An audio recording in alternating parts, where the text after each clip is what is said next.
Welcome back. I'm Pastor Lisa here on Your Kingdom Kids, and I am so thrilled today to continue on with the book of Luke. We've already done so many fun experiments and object lessons from the previous chapters. Most recently, we did an object lesson on kindness and what happens when we spread kindness out to the world, the ripple effect that occurs. So click down below in the description if you missed any of those videos. You can click the links there. But today we're going to go through Luke chapters 11 and 12. We're going to talk about how Jesus taught us how to pray and what to do when we worry. In today's world, there is so much to worry about. So we're going to create an experiment at the end where we make some slime and talk about what it looks like when we worry versus when we give our cares and our worry to God. So stay tuned, have fun, and enjoy. Okay, go ahead and grab your Bibles and turn to Luke chapter 11. My Bible now has quite a bit of packing tape in it because my son was helping me yesterday and tore a few pages. But regardless, in Luke chapter 11, you're going to find Jesus's disciples coming to him and asking Jesus, "Lord, teach us how to pray." And he responds with a super famous prayer saying, "Father, hallowed be your name," meaning, Father, may your name be kept holy. Your kingdom come. Give us each day our daily bread. Forgive us our sins, for we also forgive everyone who sins against us. And lead us not into temptation. In this prayer, Jesus models 6 things that we should be asking for in prayer on a regular basis. First, we're asked to glorify God. Second, to pray for his kingdom to come soon. Third, give us our daily needs. Fourth, ask for forgiveness. Fifth, forgive others. And sixth, to help us avoid temptation. But then Jesus goes on and continues and tells us that not only are we supposed to pray, but we're also supposed to persist in our prayer life.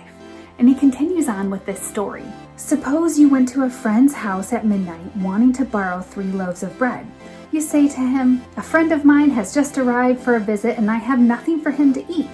And suppose he calls out of his bedroom and says, "Don't bother me. The door is locked for the night and my family and I are all in bed. I can't help you." But I tell you this, though he won't do it for friendship's sake, if you keep knocking long enough, he will get up and give you whatever you need because of your shameless persistence. See, Jesus calls us to persist in our prayer life. And in verse 9, he tells us, "Keep on asking and you will receive what you ask for. Keep on seeking and you will find. Keep on knocking and the door will be open to you. For everyone who asks receives, and everyone who seeks finds. And to everyone who knocks, the door will be open." And so Jesus asks us to continue on with prayer and to persist no matter what. So I encourage you to do that in your prayer life. If you have daily needs that aren't met right now, persist in prayer and ask God because he will provide for you. There is so much more in Luke chapter 11. I won't have time to get to it all, but in it, Jesus even predicts his death, once again alluding to the fact that he's going to die and then in 3 days later rise again, alluding to Easter. And of course I'll get to that in another video, but for now we're going to flip the page and turn to Luke chapter 12, and in it we're going to talk about how Jesus told us to not worry. And we find ourselves at a point in time where Jesus is speaking to a crowd, and a man asks him a question which prompts him to tell the crowd to stay away from greed. And then he turns to his disciples and he says, "That is why I tell you to not worry about everyday life, whether you have enough food to eat or enough clothes to wear.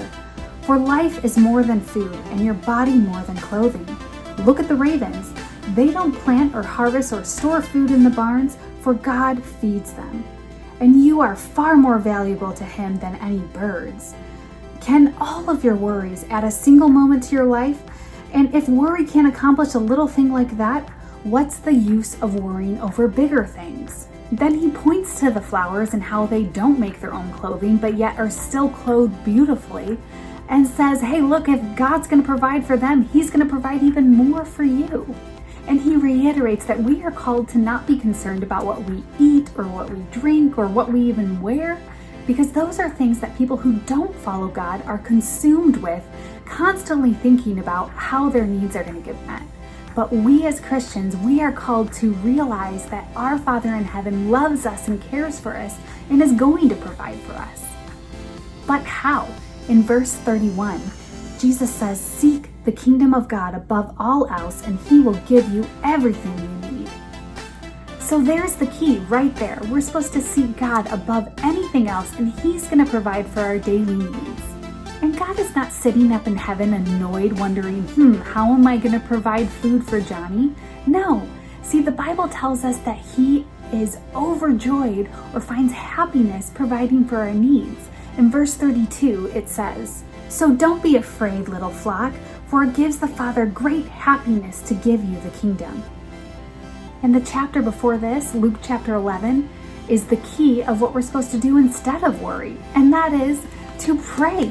And our Father in heaven is going to meet all of our needs. So if you're worried, and let's be real, there's so much in this world right now to be worried about, I want you to go to your parents and be real with them. Tell them things that scare you.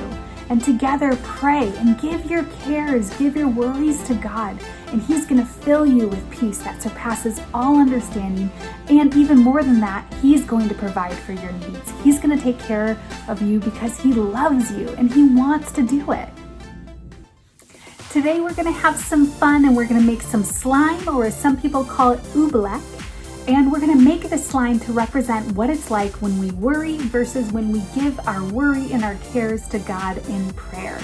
So go ahead and grab your ingredients. First, what we'll need is 1 cup of cornstarch, a half a cup of water, some food coloring, which is optional, and a bowl and spoon to mix it all together. First, we're going to mix together our cornstarch and water and give it a good stir. And then we're going to add in some food coloring. This is optional. If you have some food coloring, it just makes it a little bit more fun. Whatever color you choose, it really doesn't matter. And then we're going to mix it all together. And as we mix it, you can see something fun starts to form. So our mixing represents what happens when we give our worries and our cares to God in prayer, just like Jesus taught us to do in chapter 11. But notice what happens when we do absolutely nothing. The worry runs rampant in our life and it just leaks everywhere. This is why the Bible tells us to pray without ceasing. So just like in prayer, where we need to pray without ceasing, we need to constantly move our oobleck or our slime around in order for it to stay a solid. So have some fun playing with this slime, but more importantly, do take some time with your family to pray and give your worry and your cares to God, because He loves you, He cares about you, and remember, it causes Him great joy and happiness to provide for you. So as always, if you have missed any videos, click down into our description for more links to those videos, and please click subscribe so you'll never miss another video. But until we meet again, make it a great day.